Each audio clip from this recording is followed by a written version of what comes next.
அனைவருக்கும் வணக்கம். இன்னைக்கு நான் உங்களோட ஒரு புத்தகத்த பத்தி பேச விரும்புறேன். இன்னைக்கு நான் பேசுறதுக்காக தேர்ந்தெடுத்த புத்தகம் வந்து வேலை நேரம். எழுதியவர் ரா. தங்கபாண்டியன். இது வந்து நம்ம கேலக்ஸி பதிப்பகம் நடத்திய அப்துல் அஹத் குறுநாவல் போட்டியில பரிசு பெற்ற நூல் ஆகும். அ கதையின் புத்தகத்தின் தலைப்ப சொன்னேனே அப்பயே உங்களுக்கு புரிஞ்சிருக்கும். வேலை நேரம் எத பற்றியது அப்படின்னு. ஆ, இந்த கதைக்குள்ள ஒரு குறிப்பிட்ட துறையை சார்ந்து எழுத்தாளர் அ, எழுதி நமக்கு அந்த கதையின் வழியா ஒரு நல்ல கருத்தை நமக்கு கடத்துறாரு. இதை வாசிக்கும்போது அந்த துறை சார்ந்த பணி அப்படின்னு மட்டும் நம்ம கருத வேணாம். இதுல இந்த கதையின் மாந்தர்கள் எல்லாம் வந்து ஒரு தொண்டு நிறுவனத்துல பணிபுரியிறாங்க. சுய உதவி குழுக்களோட இணைந்து வேலை செய்கிற அந்த நிறுவன ஊழியர்கள், தொண்டு நிறுவன ஊழியர்கள் பற்றி தான் இந்த கதை அ பயணிக்குது. இந்த கதை பேசுகிறது என்னன்னா, இப்ப அந்த தமிழ்நாட்டில இருக்கிற பல இடங்களை பற்றி, அந்த இடங்களில் நடக்கிற சுய உதவி குழுக்கள், அதில என்னென்ன நடைமுறைகள் எல்லாத்தையும் பேசுகிற இதே கதை. அந்த நிறுவனத்தில வேலை பார்க்குற தொழிலாளர்கள், ஒரு கதாநாயகன். அவரு வச்சு அவருக்கு அந்த அ அவருடைய துறையின் டீம் லீடரோட ஏற்படுற உரசல், அதனால அவர் எந்த அளவுக்கு பாதிப்படைகிறாரு?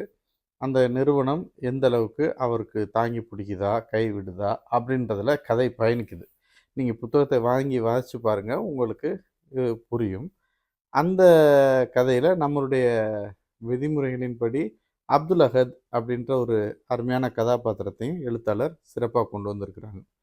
கதையின் சாராம்சம் என்னன்னா, உங்கள் வேலை நேரத்தில நீங்க செய்ற வேலை இந்த நிறுவனத்திற்கு எவ்வளோ பயன்படுதோ, அதேபோல உங்களுடைய குடும்பமும் உங்களுக்கு ரொம்ப முக்கியம். எல்லா துறையிலயும் இந்த கதையின்படி இந்த ஒரு துறை மட்டும் நம்ம கணக்கில் எடுக்க வேண்டாம். எந்த துறையில வேலை பார்த்தாலும், அந்த துறையில பொதுவாக இந்த அ அடுக்குமுறை இருக்கு இல்லையா? மேலாளர், டீம் லீடர், அதற்கு அடுத்த ஒவ்வொரு நிலைக்கும் இடைப்பட்ட அ பகுதியில ஏகப்பட்ட அரசியல் நடக்குது. ஒவ்வொருத்தரும் தன்னால் முடிந்த கிடைத்த சிறு அதிகாரம் என்றாலும், அதில் எந்த அளவுக்கு அடுத்தவர நம்மால பயன்படுத்த முடியும், ஆளுமை செய்ய முடியும் அப்படின்றதுல மனிதனுக்கே அந்த குணம் இருக்கு. அதன் மூலமா செய்ற அரசியல்ல அடுத்தவன் நம்ம நிலைக்கு வந்துறக்கூடாது. இல்ல நமக்கு நிகரா எது செஞ்சாலும் அவன பிடிக்காம போயிருது. இதுக்காக அவங்க செய்ற சில செயல்கள், சிறுபிள்ளைத்தனங்கள், இத பார்க்கும்போது நமக்கு இந்த கதைய வாசிச்சுட்டே நீங்க வர்றீங்க அப்படின்னு இத படிக்கும்போது, நீங்க ஒரு அலுவலகத்தில வேலை பார்க்குறவரா இருந்தா, உங்களுடைய நிறுவனத்தையும், உங்க துறையிலயும் நடக்கிற விஷயங்கள உங்களோட பொருத்தி பார்த்துக் கொள்ள முடியும். அப்படியான ஒரு பொதுவான ஒரு விஷயத்த தொட்டு எழுத்தாளர் எழுதியிருக்கிறாரு. ஆனா ஒரு தொண்டு நிறுவனம். அத வச்சு அவரு கதை எழுதியிருக்கிறாங்க.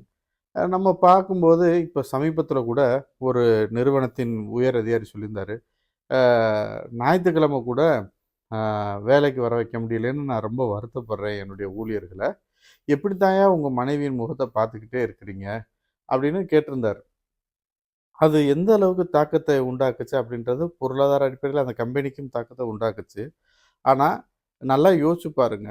ஒரு தொழிலாளி, முதலாளின்ற வர்க்க வேறுபாடுகள பற்றி பேசல. மனிதனுடைய நிலை எப்படி இருக்குன்னு பாருங்க.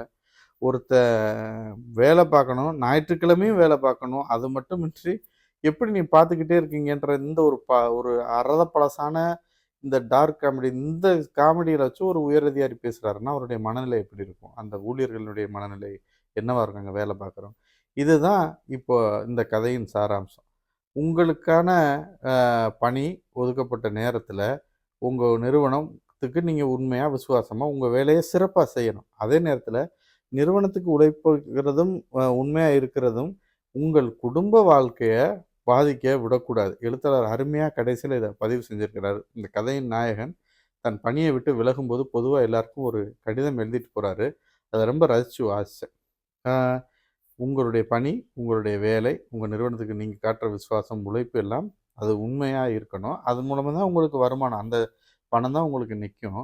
அதே நேரத்தில அது வந்து உங்க குடும்ப வாழ்க்கைய, குடும்பத்தின் அமைதிய, குடும்பத்திற்கான உங்களுடைய நேரத்தை அது சாப்பிடாதவாறு நீங்க அது வந்து கெடுத்துறாதவாறு நீங்க பார்த்துக்கிற வேண்டியது உங்க பொறுப்பு. அது நிறுவனத்தின் பொறுப்பு அல்ல. ஏன்னா நிறுவனம் வந்து இந்த அதிகாரி சொன்ன மாரி ஞாயித்துக்கிழமை நீங்க வேலைக்கு வந்து பார்த்தாலும் சந்தோஷம் தான் படப்போகுது. இத சரியா கொண்டு போங்க. வேலை, குடும்பம் 2க்கும் சமமான அளவு முக்கியத்துவம் குடுக்கணும் அப்படின்றத இந்த கதை வந்து ரொம்ப தெளிவா எடுத்துக்காட்டுது. நீங்க இத வாங்கி வாசிக்கும்போது நான் முன்னாடியே சொன்ன மாரி, கண்டிப்பா அ இந்த இந்த பையன் சுசீந்திரன் தன்னுடைய மேலதிகாரி கிட்ட என்னென்ன பிரச்சனைகள சந்திக்கிறான்? எதனால இது தொடங்குது? அப்படின்னு போம்போது, நம்மளும் அதே மாரி ஒரு சில சில விஷயங்கள நம்மளும் பாதிக்கப்பட்டுருக்கோம். ஆனா, நமக்கு வேற பிரச்சனையா இருக்கும். ஆனா, இதுக்கு எல்லாத்துக்கும் அடிப்படையா இருக்கிறது ஒண்ணே ஒண்ணு தான். "நான் உன்னை ஆளுமை செய்ய வேண்டும்" அப்படின்ற மனித மனத்தின் வெளிப்பாடு. அதில ஏற்படுற ஈகோ பிரச்சனைகள். அதன் விளைவா பாதிக்கப்படுறது யாருன்னா, எப்பயுமே எளியவன் தான் பாதிக்கப்பட போறான். அத வந்து நம்ம ரொம்ப அழகா எடுத்து காட்டியிருக்கிறாரு எழுத்தாளர். இந்த கதையை இன்று உங்களோட பகிர்ந்து கொண்டதில் எனக்கு ரொம்ப மகிழ்ச்சி. கதையின் பெயர் வேலை நேரம். எழுதியவர் ரா. தங்கபாண்டியன். நம்ம கேலக்ஸி பதிப்பக வெளியீடு. நன்றி, வணக்கம்.